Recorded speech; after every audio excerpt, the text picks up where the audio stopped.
하려. 아멘. 오늘 말씀의 제목은 우는 자들과 함께 울라입니다.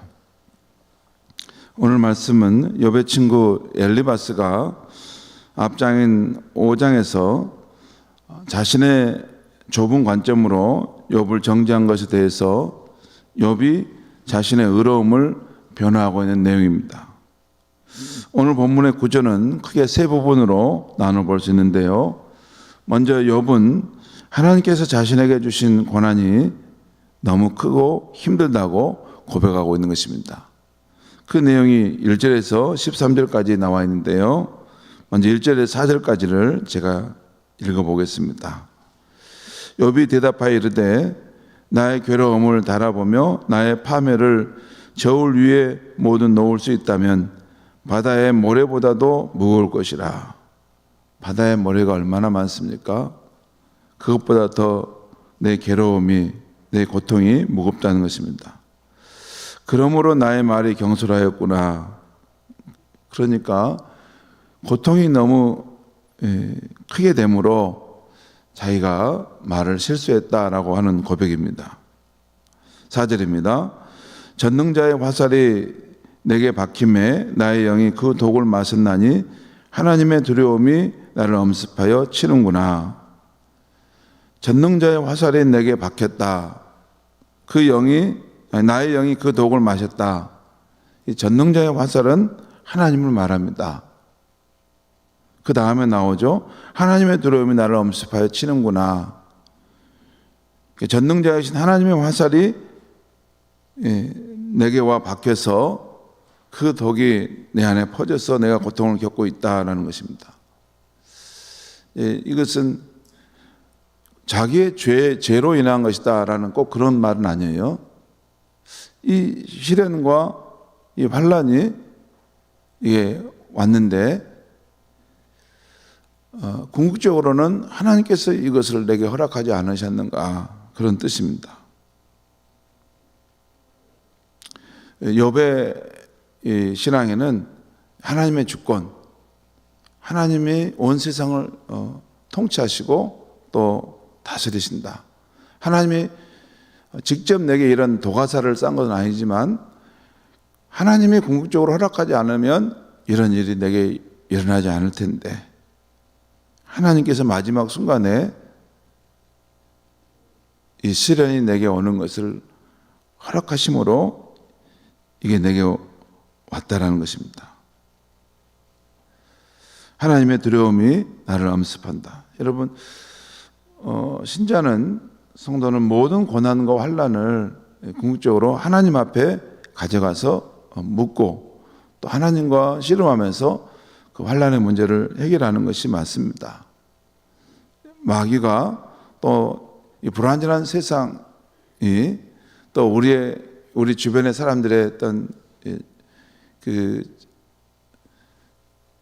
덜 성숙한 그러한 태도로 우리 삶에 그런 고통스러운 일이 있을 수 있습니다. 하지만 하나님의 백성은 하나님께 궁극적으로 가서 이 문제에 대해서 하나님 내게 말씀해 주소서 또 거기에 대해 하나님의 그런 그 환난에 있어서 하나님이 원하시는 뜻이 무엇인지를 궁금하며 찾는 것이 맞습니다. 지금 욥이 지금 고난을 당한 것에 대해서 이것을 하나님 앞에서 이 문제를 보고 있는 것이죠. 그리고 5절은 일이 잘 풀리지 않으니 내가 짐승처럼 무는 것입니다 라는 뜻입니다. 5절에 보면 이런 뜻이죠. 5절에 들나이가 풀이 있으면 어찌 울겠으며 소가 꼴이 있으면 어찌 울겠습니까? 자기의 삶이 이렇게 살아갈 수 있는 환경이 되면 울지 않을 텐데 지금 내가 너무 고통스럽기 때문에 짐승처럼 우는 것입니다. 그리고 또 6절 7절의 말씀은 여기 보면 싱거운 것이 소금 없이 먹히겠느냐 달에 알 흰 자위가 맛있겠느냐 내 마음이 이런 것을 만지기도 싫어하나니 꺼리는 음식물 같이 여김이니라. 이 부분도 지금 내 삶에 너무 고통스러운 일이 많기에 내가 이제 밥맛도 잃어버렸다라는 그런 고백입니다. 다음 그리고 8절과 10절 말씀 제가 읽겠습니다. 나의 간구를 누가 들어줄 것이며 나의 소원을 하나님이 허락하시라.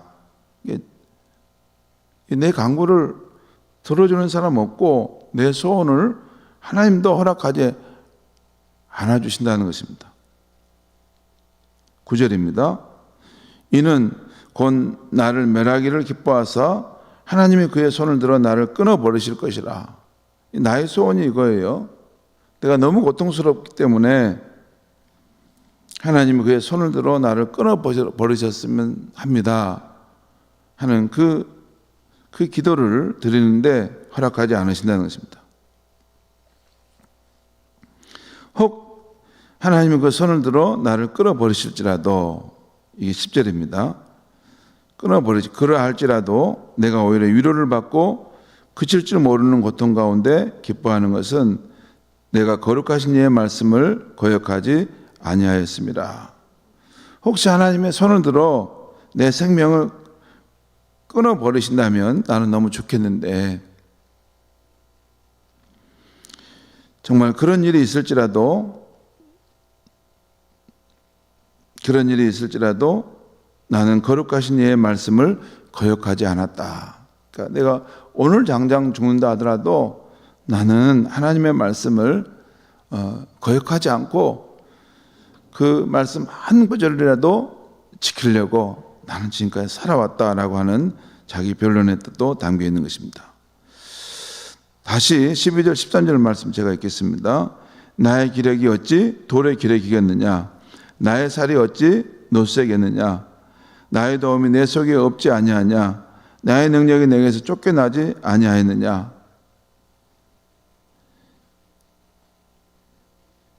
내 기력도 이제 다 쇠했다는 것이고 내 살도 어찌 노쇠겠느냐. 나도 질병에 취약하고 또 어떤 큰 어려움을 당하면 내 몸도 무너질 수 있다는 것입니다.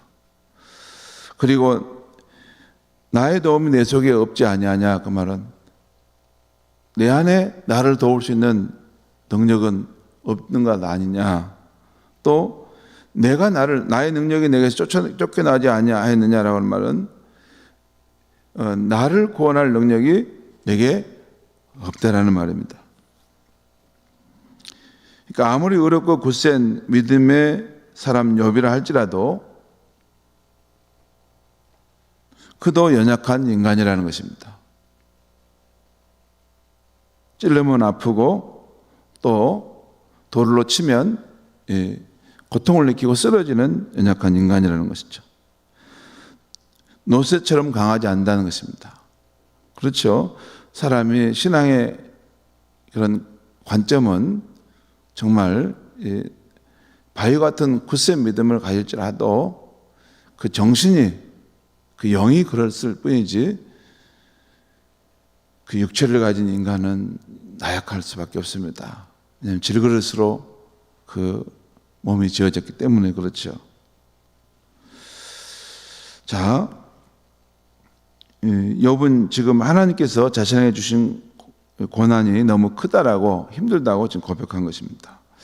그러면서 이제 욥은 또 자신의 친구들이 주는 비정한 말이 너무 힘들다는 것도 고백합니다. 그것을 14절부터 23절까지 말씀하는데요. 14, 15절 말씀 제가 읽겠습니다. 낙심한 자가 비록 전능자를 경외하기를 저버릴지라도 그의 친구로부터 동정을 받느니라. 여기서 낙심한 자는 지금 욥 자신을 말합니다. 욥 자신이 낙심하여 비록 그 고통 가운데 전능자를 경외하기를 내려놓을지라도 그의 친구들로부터는 동정을 받는다는 것이죠. 친구들은 적어도 나에 대한 연민으로 나를 동정해 줘야 되지 않겠느냐라는 것입니다. 15절입니다. 내 형제들은 개울같이 변덕스럽고 그들은 개울의 물새같이 지나가느라. 그러니까 지금 가장 어려울 때 내 친구들이 나를 도와줄 줄 알았는데 내 친구들, 그 형제들은 개울물같이 변덕스럽고 개울의 물새같이 지나가느라. 여러분, 이스라엘 성지순례를 보면 알 수 있는데 이스라엘은 전체적으로 광야의 땅입니다. 그러니까 비가 오긴 오는데 한 번 비가 쫙 왔다가 무슨 나무가 있는 숲이었기 때문에 그 물이 머무르는 것이 없이 한번 홍수가 지면 비가 많이 왔다가 한순간에 물이 다 빠져나가 버립니다. 메마른 광야가 돼버리죠. 그러니까 물이 많다가도 가보면 언제 그러냐니 물이 다 말라가지고 없다는 것입니다. 그러니까 그 마음이 이렇게 변덕스러운 그런 겨울말 같이 친구들이 자기가 좋은 위치에 있을 때는 자기를 반겨하고 좋아하더니 지금 고통스러운 상황에 처하자 자기를 멀리한다는 것입니다. 혹시 지금 욥이 죄를 짓는 것으로 인해서 그가 이런 고난을 당하고 있는데 그것이 혹시 우리에게 또 혹시 전염되지 않을까? 욥을 멀리한다는 것이죠. 22절 23절 말씀 또 읽겠습니다. 내가 언제 너에게 무엇을 달라고 말했더냐? 나를 위하여 너희 재물을 선물로 달라고 하더냐? 내가 언제 말하기를 원수의 손에서 나를 구원하라 하더냐? 폭군의 손에서 나를 구원하라 하더냐? 지금 친구에게 하는 하소연이죠. 내가 언제 여러분들에게 도움을 요청했더냐? 뭘 내가 달라고 했기에 여러분이 나를 찾아와서 지금 나의 죄를 밝히고 막 이렇게 비난하는 말을 하느냐라는 말이죠. 그 친구들이 하는 그 무정한 말이 너무 힘들다고 지금 욥은 고백하고 있는 것입니다. 자, 그러면서 욥은 다시 친구들 앞에 자신의 의로움을 변론하는데요. 이것은 24절에 3절에 나옵니다. 24절에서 27절 말씀 제가 읽겠습니다. 내게 가르쳐서 나의 허물된 것을 깨닫게 하라. 내가 잠잠하리라. 옳은 말이 어찌 그리 고통스러운고 너의 책망은 무엇을 책망함이냐. 욥이 이제 친구들에게 말하는 것이죠. 그래, 다시 한번 나를 가르쳐서 내 허물된 것이 있으면 깨닫게 해보라. 내가 침묵하며 들어보겠다라는 것이죠. 그러면서 옳은 말이 어찌 그리 고통스러운고, 이 말은 굉장히 중요한 금원입니다. 말씀인데요. 여러분, 사람에게 상처를 주는 말은 옳은 말인데, 맞는 말씀인데 상황에 맞지 않게끔 그것을 말한다거나 또는 기분이 상하게 그것을 말할 때 그것이 고통스럽죠. 여러분, 참 말이라는 것은 어렵습니다. 저 사람에게 지금 이 말씀을 꼭 해줘야 되는 것이 맞긴 맞아요. 저 사람이 하는 행동을 보면 그 말을 해줘야 돼요. 잘못하고 있기 때문에 그 말을 해줘야 되는 것은 맞습니다. 그런데 참 말이라는 것은 그걸 어떻게 그 말을 전하고 충고를 해줘야 되는가, 참 그게 어렵습니다. 정말 어려워요. 말하는 목소리 톤도 거칠게 비난하는 투가 되면 안 되고, 또 그 말을 들을 수 있는 그 상황이, 그걸 견뎌낼 수 있는 상황이어야 되는데 그 사람 자신도 자기에 대해 자책감으로 굉장히 괴로워하는데 거기다 대놓고 또 그 옳은 말이라고 하면 그 사람을 죽으라고 하는 말이죠. 참 말이 어렵습니다. 그러니까 옳은 말을 정말 지혜롭게 한다는 것은 어려워요. 그래서 어찌 보면 맞는 말이고 옳은 말일지라도 때로는 하지 않는 것이 더 낫습니다. 사실 그 말을 해준다고 해서 그 사람이 깨닫지도 못합니다. 왜냐하면 그 사람의 마음 상태는 지금 다른 곳에 있기 때문에 그 말이 들려오지도 않아요. 차라리 지혜롭게 그 옳은 말을 할 수 있는 그러한 능력과 그런 지각이 준비되어 있지 않으면 옳은 말은 맞은 말일지라도 할 필요가 없습니다. 아니요, 하나님께서 때가 되면 그를 일깨워 주시고 또 그것을 알게 하시는 것이고, 때로는 하나님께서 그것을 일깨워 준다 하더라도 못 알아듣는 것이 인간입니다. 진짜 그렇습니다. 하나님조차도 그를 일깨울 수 없는데 사람이 있습니까? 진짜 그렇습니다. 여러분, 옳은 말이 어찌 그리 고통스러운가? 이거 굉장히 중요한 말입니다. 옳은 말을 잘하려고 하는 사람들을 보면 잘못하면 꼭 이 함정에 빠집니다. 나는 옳은 말을 했다고 했는데 뒤돌아놓고 보면 다 상처 있고 그것 때문에 괴로워하고 다 주변에 있는 것이죠.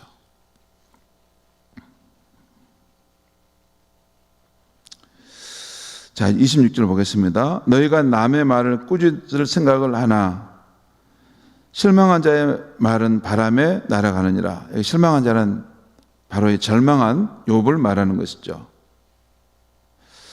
27절 너희는 고아를 제비 뽑으며 너희 친구를 팔아 넘기는구나. 고아를 제비 뽑아서 또 친구를 제비 뽑아서 다른 사람에 팔아 넘긴다는 것입니다. 그런 뜻입니다. 28절 29절 읽습니다. 이제 원하건대 너희는 내게로 얼굴을 돌리라. 내가 너희를 대면하여 결코 거짓말하지 아니하리라. 너희는 돌이켜 행악자가 되지 말라. 아직도 나의 의가 건재하니 돌아오라.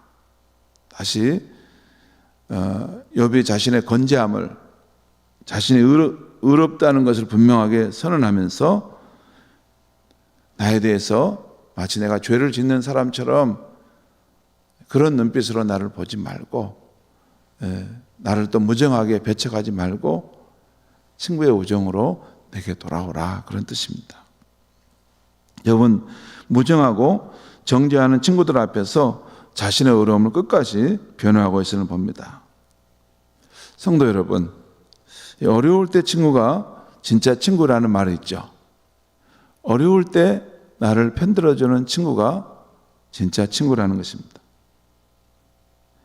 그런데 지금 욥은 가장 어려울 때 자기 친구로부터 배척받고 있는 것입니다. 여러분, 사람의 잘잘못은 하나님이 판단하시는 것입니다. 우리는 함부로 남의 불행이나 허물을 볼 때 섣불리 판단해서는 안 되겠습니다. 우리가 알지 못하는 그 사람의 상황이 있기 때문에 그렇습니다. 진짜 세월이 지날수록 더 깊이 깨달아가는 것은 왜 저 사람이 저런 행동을 할까? 왜 저 사람이 저렇게 부족한 행동을 할까? 다시 깊이 생각해 보면 저 사람의 삶의 어떤 상황이 저런 그런 어려움이 있구나. 저 사람의 삶의 상황에 저런 어려움이 있구나. 저 사람이 어렸을 때 살아오면서 어떤 상처를 입었구나. 또 저 사람에게 어떤 결핍된 삶의 상황이 있었구나. 또 지금도 저 사람의 삶의 인생의 짐이 너무 무겁겠구나.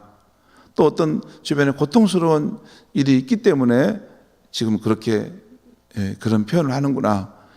이게 가만히 생각해 보면 그 사람의 그 삶의 이유가 있습니다. 그게 이제 성숙한 사람이란 것은 그런 거죠. 사람을 볼 때 그 사람의 잘잘못만 보는 게 아니라 그 사람이 왜 그렇게 될 수밖에 없었을까? 그의 삶의 이 상황과 그 어렸을 때 그런 모든 것들을 헤아려서 측은히 여기는 마음, 긍휼히 여기는 마음, 그것이 바로 우리 하나님 아버지의 마음이고 우리 예수님의 마음 아닙니까? 예수님은 가늠하다 붙잡힌 여인을 향해서도 불쌍히 여기는 마음으로 그를 보시고, 그 사람들은 종교 지도자는 돌로 쳐서 죽여야 된다고 했지만 그를 불쌍히 여기는 마음을 가지셨지 않습니까? 분명히 그가 죄를 지은 것은 엄연한 사실이에요. 그건 부정할 수 없습니다. 하지만 그 여인이 그 살아가는 환경 속에서 그럴 수밖에 없는 것을 생각할 때 그를 불쌍히 여기는 마음을 예수님은 가졌던 것입니다. 성도 여러분, 우리가 어려운 일을 당하는 사람, 또 무언가 잘못한 일을 하는 사람을 보게 될 때 우리가 할 일은 그 어려움을 당한 사람, 울고 있는 사람, 자신의 불행으로 자책하는 사람들을 볼 때 마태복음 25장의 비유에 나오는 그 심판 때에 주님께 칭찬받은 사람들처럼, 거기 보면 마태복음 25장에 보면 주님의 심판대 앞에서 염소와 양으로 갈라지잖아요. 그리고 양과 같은 사람들에 대해서 주님이 칭찬하시는 것 나오잖아요. 너희는 내가 줄이고 목마를 때, 내가 어려움 가운데 있을 때, 내가 나그네 되었을 때, 내가 배고팠을 때 너희는 나를 돌아봤다 하면서 주님이 그들을 칭찬하시고 하나님의 나라를 상속하라 하지 않습니까? 그처럼 어려움 당한 사람, 울고 있는 사람을 볼 때는 정말 주님의 마음을 갖고 찾아가 위로 안 하고 세우는 사람이 되어야 할 것입니다. 그것이 예수님의 마음을 가진 사람입니다. 기도하겠습니다. 하나님 아버지, 오늘 이 아침에 하나님께 주신 말씀을 붙들고 다시 하루를 살아갑니다. 어려울 때 친구가 진짜 친구라는 말씀이 있건만 우리는 남의 불행이나 화물을 볼 때 나도 모르게 섣불리 판단할 때가 있습니다. 분명 우리가 알지 못하는 그 사람만의 그 삶에 어려운 그 일들이 있었을 텐데 우리는 그것을 남에 대해서 함부로 판단할 때가 많습니다. 하나님, 우리의 잘못과 실수를 긍휼히 여겨주시고 우리를 용서하여 주시옵소서. 우리가 할 일은 어려움 당한 사람, 울고 있는 사람, 자신의 불행으로 자책하는 사람들을 돌아보아 우리 예수님의 마음을 가지고 그들을 찾아가 위로하고 세우는 것이 뭐라.